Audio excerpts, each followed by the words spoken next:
Corona के तीसरे लहर के आने की संभावना को देखते हुए केंद्र और राज्य सरकार अभी से मुस्तैद नजर आ रही है।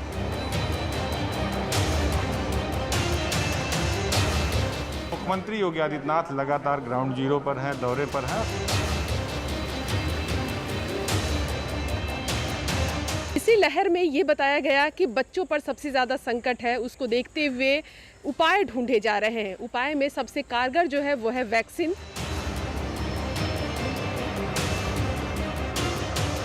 पटना एम्स में बच्चों पर ट्रायल शुरू किया गया है।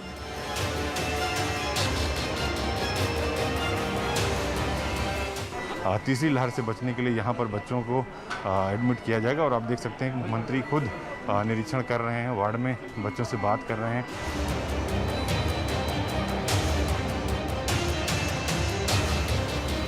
वैसे तो हम लोग ये आस लगा के बैठे हैं कि शायद ये थर्ड वेव आए ही नहीं, लेकिन अगर आती है तो हम लोग को अपना प्रिपेयर्डनेस हम लोग को पहले से बेहतर करना होगा और उस दिशा में हम लोगों ने 2 तरह की स्ट्रैटेजी बनाई है।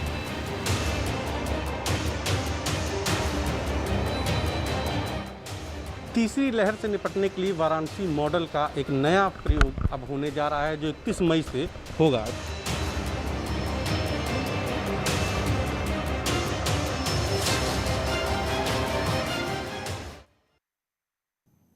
थर्ड वेव से लड़ने की तैयारी, बच्चों को कोविड से बचाना है, लेकिन कैसे, क्या क्या उपाय किए जा रहे हैं? अगर थर्ड वेव आ गई तो उससे हम कैसे निपटेंगे? सरकारी स्तर पर क्या हो रहा है और हमें क्या करना है? आज इस बात को समझेंगे। सबसे पहले बच्चों के लिए वैक्सीन पर यह रिपोर्ट देखिए।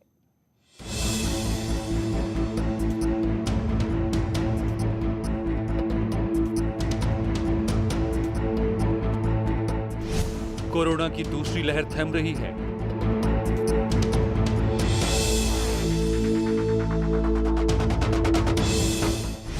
तीसरी लहर की आशंका।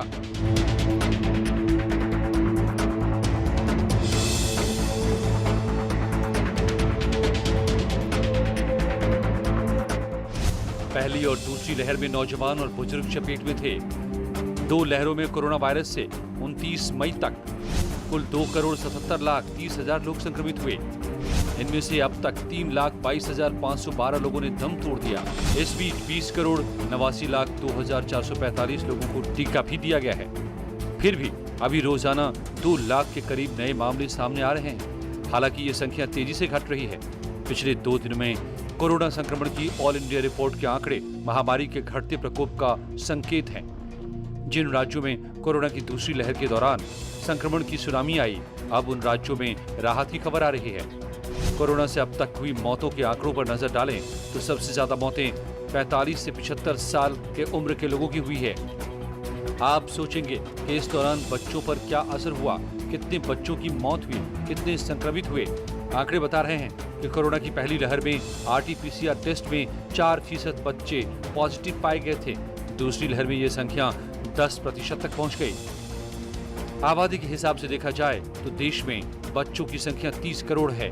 ऐसे में बच्चों की कुल संख्या के हिसाब से 14% बच्चे पहली और दूसरी लहर में संक्रमित हो चुके हैं। Indian council for medical research यानी ICMR ने फरवरी 2021 की अपनी सीरो रिपोर्ट में कहा था कि 25.3% बच्चों में वायरस के एंटीबॉडी मौजूद थे, यानी 25.3% बच्चों को कोरोना संक्रमण हो चुका है। इनमें से कई बच्चों ने दम तोड़ दिया। हालांकि उनकी संख्या बहुत ही कम है, लेकिन आशंका जताई जा रही है कि तीसरी लहर में बच्चे सबसे ज्यादा प्रभावित होंगे। इसलिए अभी से सरकार ने पटना में वैक्सीन का ट्रायल शुरू कर दिया है। 2 से 18 साल तक के नीचे के बच्चों का ट्रायल किया गया। इस ट्रायल में 50 बच्चे शामिल हुए। ये भी कहा जा रहा है कि तीसरे फेज तक ये संख्या 550 लाने की संभावना है। वहीं ये भी कहा जा रहा है कि ट्रायल में उन बच्चों को शामिल नहीं किया गया है जिन बच्चों को कोरोना है या फिर उनके अंदर एंटीबॉडी पहले से है। इसके लिए ट्रायल में शामिल किए हुए बच्चों के RT-PCR टेस्ट भी किए गए और इसके साथ ही एंटीबॉडी टेस्ट भी किए जा रहे हैं। अभी किसी को अंदाजा नहीं है कि तीसरी लहर में कोरोना का म्यूटेंट कैसे होगा, वो बच्चों को अपनी चपेट में कैसे लेगा। क्या पहली और दूसरी लहर के दौरान बच्चों में जो लक्षण पाए जा रहे हैं वैसे ही तीसरी के भी लक्षण होंगे? डॉक्टरों का कहना है कि अगर ऐसा रहा तो कोई चिंता की बात नहीं है, लेकिन घातक हुआ तो मुश्किलें बढ़ जाएंगी। ऐसी मुश्किल से लड़ने के लिए डॉक्टर अभी से तैयारी भी जुटे हैं, लेकिन सवाल ये है कि ये वैक्सीन कब तक मिलेगी। संभावना ये जताई गई है कि ट्रायल अगर सक्सेसफुल होता है और उसकी रिपोर्ट जब सरकार के पास पहुंचती है, उसके बाद ये फैसला लिया जा सकेगा कि वैक्सीन बच्चों को दिया जाए या ना दिया जाए। इसके साथ ही दिल्ली के जो एम्स के निदेशक हैं रणदीप गुलेरिया, उन्होंने साफ तौर पर कहा था कि ट्रायल शुरू होने के बाद ये संभावना जताई जा रही है कि 3 महीने के अंदर बच्चों के लिए भी कोरोना का वैक्सीन तैयार हो जाएगा। रंजीता झा, न्यूज़ 18, दिल्ली।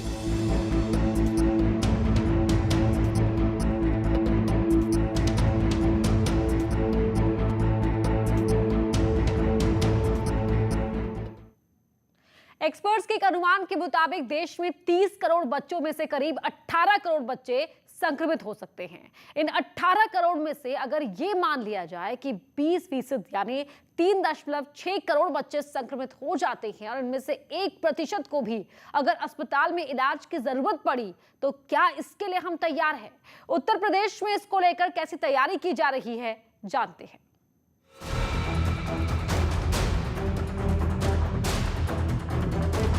उत्तर प्रदेश सरकार तीसरी लहर को लेकर के अभी से तैयारियों में जुट गई है। उत्तर प्रदेश सरकार ने इस बात का खास ख्याल रखा है कि तीसरी लहर में जिस तरह से बच्चों को लेकर के बातें कही जा रही हैं कि सबसे ज़्यादा वो सीरियस हो सकते हैं, तो ऐसे में वो तैयारियां भी पूरी तरह से फोकस्ड हैं बच्चों के ऊपर। यूपी में तीसरी लहर को रोकने के लिए कैसी तैयारी चल रही है? बच्चों को बचाने के लिए सरकार का क्या प्लान है? यूपी सरकार बच्चों को तीसरी लहर से कैसे बचाएगी? इस सवाल के जवाब हर कोई जानना चाहता है। इसलिए न्यूज़ 18 की टीम आंकड़ों के जरिए और अस्पतालों के हवाले से ये बताएगी कि अगर तीसरी लहर आ जाएगी तो राजधानी लखनऊ से लेकर जिलों तक, यहां तक कि ब्लॉक स्तर तक क्या व्यवस्था की जा रही है। सबसे पहले आपको बता दें, राजधानी लखनऊ का केजीएमयू तीसरी लहर से बच्चों को बचाने की तैयारी को लीड कर रहा है। केजीएमयू का बाल रोग विभाग पूरे प्रदेश को ट्रेनिंग देने का कार्यक्रम बना रहा है।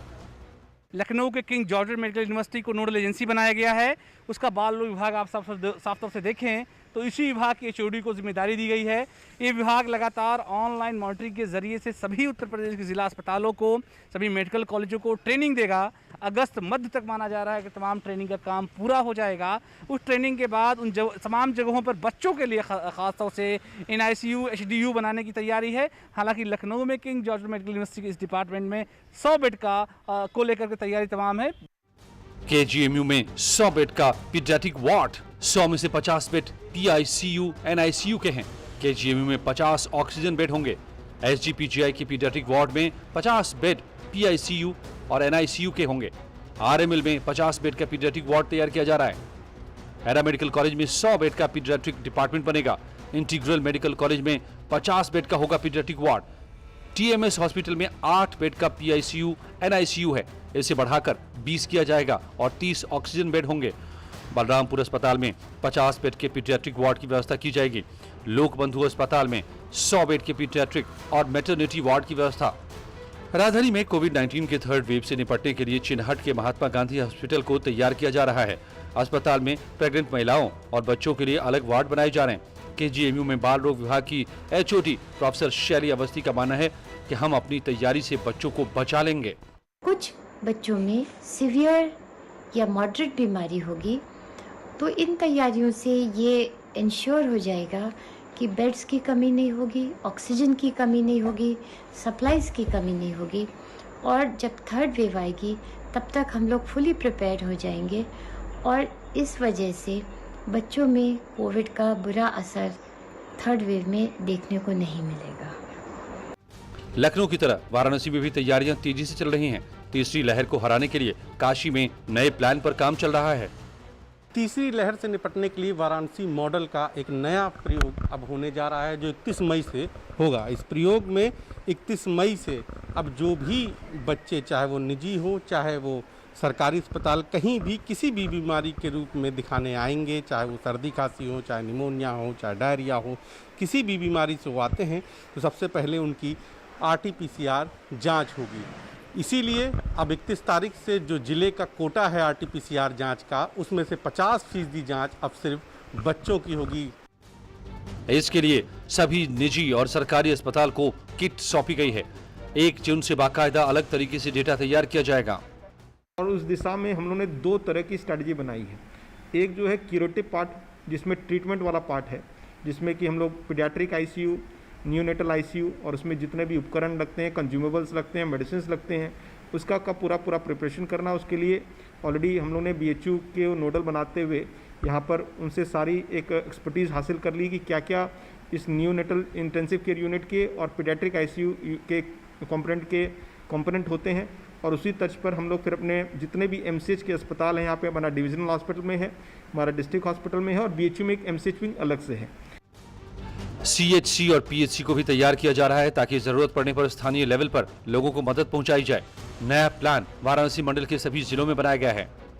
उन्होंने ये निर्णय लिया है कि 50% मतलब 6000 सैंपल्स हम लोग पूरे मंडल में हम लोग 18 ग्रुप्स के नीचे के कलेक्ट कराएंगे और उस 50% में से भी 1/3 0 to 5, 1/3 6 to 12 एंड 1/3 13 to 18 के सैंपल कलेक्ट कराएंगे। अब ये सैंपल कलेक्ट कहाँ से होंगे?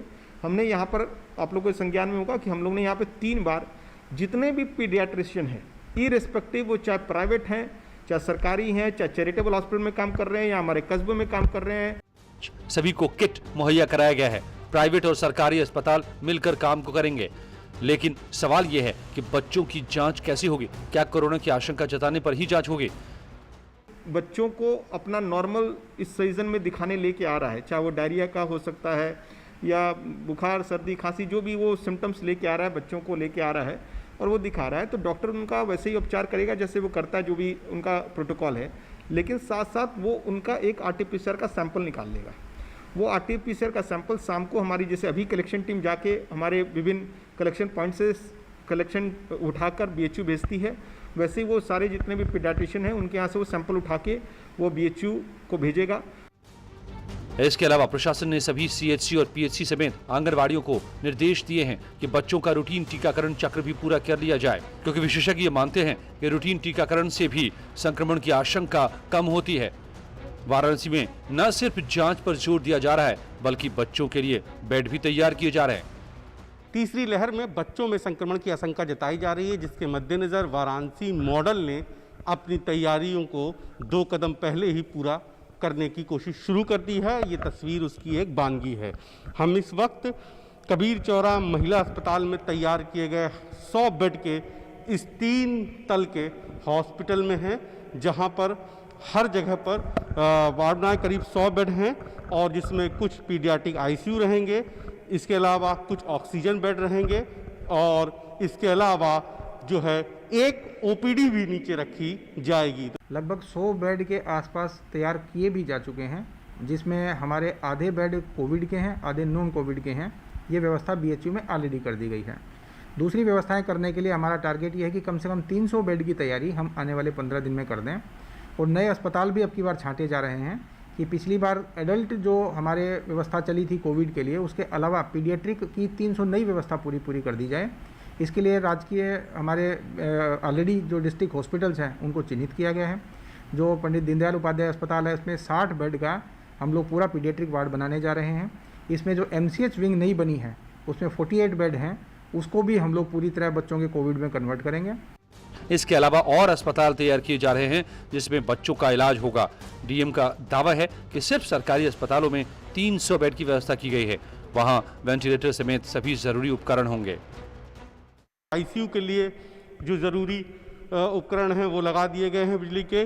तो अब यहाँ पर ICU लाए जाएंगे, चूँकि पोर्टेबल होते हैं तो उनको लाना आसान होगा, तो उनको फिट किया जाएगा। इसके बाद इन 3 तल को कंप्लीट कर लिया जाएगा और यहाँ पर जो तीसरी लहर के मद्देनज़र जो सरकारी इंतज़ाम होंगे उसके लिए वाराणसी में BHU के बाद ये सबसे बड़ा हॉस्पिटल होगा।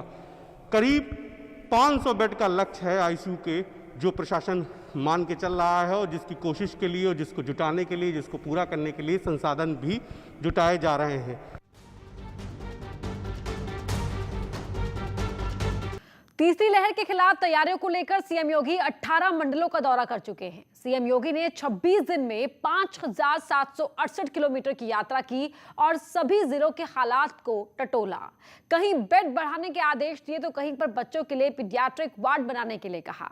मौसम खराब होने के बावजूद तैयारियों में जुटे रहे।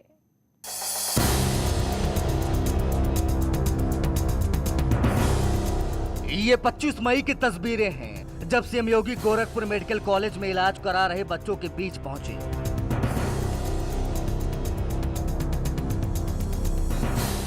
सीएम योगी एक बच्चे को देख रहे थे, कभी डॉक्टरों से तो कभी परिजनों से मरीजों का हाल चाल ले रहे थे।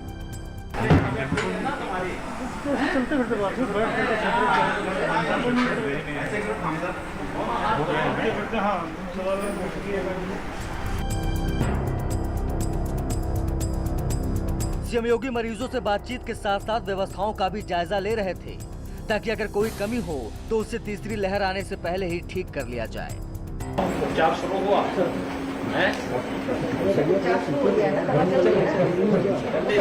सुधार भी है उसमें।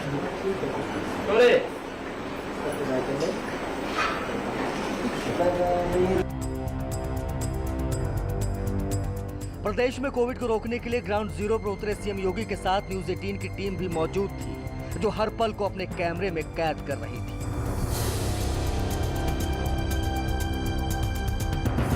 तो उनकी यही कोशिश है कि कोई दिक्कत ना हो, हर व्यक्ति अच्छा हो, मरीज हो, बच्चों से मुस्कुरा कर बात करना कि तबीयत कैसी है और सब कुछ कैसे है, सब कुछ ठीक है, कोई दिक्कत तो नहीं है। इन सब चीज़ों को लेकर मुख्यमंत्री खुद बात कर रहे हैं और आप देखिए तस्वीरें देख सकते हैं सीधे की मुख्यमंत्री पहुंचे हैं और बात कर रहे हैं बच्चों से। सीएम योगी ने इसीलिए सभी मंडलों का दौरा किया क्योंकि अनुमान लगाया जा रहा है कि तीसरी लहर में 40% मामले 18 साल से कम उम्र के बच्चों में पाए जाएंगे, जबकि पहली और दूसरी लहर में यह आंकड़ा सिर्फ 12% का था। ऐसा इसलिए है क्योंकि इस समय देश में 18 साल से ज्यादा उम्र के लोगों का टीकाकरण चल रहा है। तीसरी लहर आते आते अधिकांश लोगों को वैक्सीन मिल जाएगी। बच्चों के लिए अभी वैक्सीन तैयार की जा रही है, इसलिए उन्हें ज्यादा संक्रमित होने का खतरा है। राष्ट्रीय आंकड़ों के मुताबिक यूपी में 11 मई तक 0.6% जनसंख्या कोरोना से संक्रमित थी। इनमें से 42% मामले सिर्फ जनवरी और मई के बीच आए।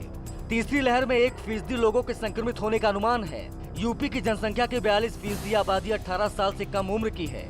इसमें से 95% कोविड के संपर्क में अभी नहीं आए हैं। इनके लिए वैक्सीन भी नहीं है, इसलिए ये वर्ग ज्यादा संक्रमित हो सकता है। इन्हीं तथ्यों को ध्यान में रखकर अस्पतालों में बेड तैयार किए जा रहे हैं।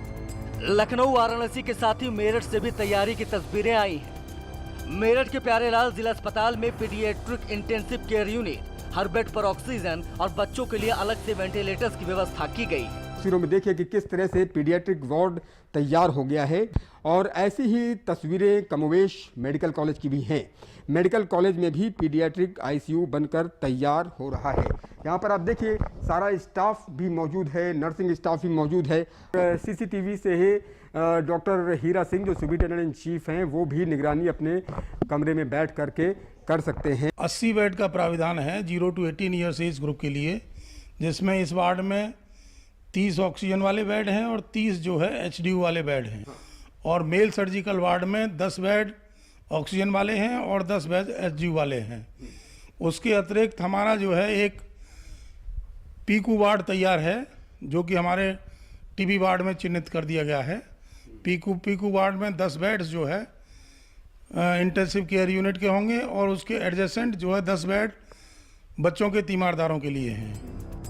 मेरठ का जिला अस्पताल बच्चों के डॉक्टर की कमी से जूझ रहा है, लेकिन दावा है कि जल्द से जल्द इस कमी को भी दूर कर लिया जाएगा। यानी कह सकते हैं कि कोरोना की तीसरी वेव से लड़ने के लिए डॉक्टर्स, स्वास्थ्य विभाग तैयार हो चुका है ताकि बच्चों पर आफत ना आ सके। कैमरा पर्सन अभिषेक शर्मा के साथ उमेश श्रीवास्तव, न्यूज़ 18 मेरठ।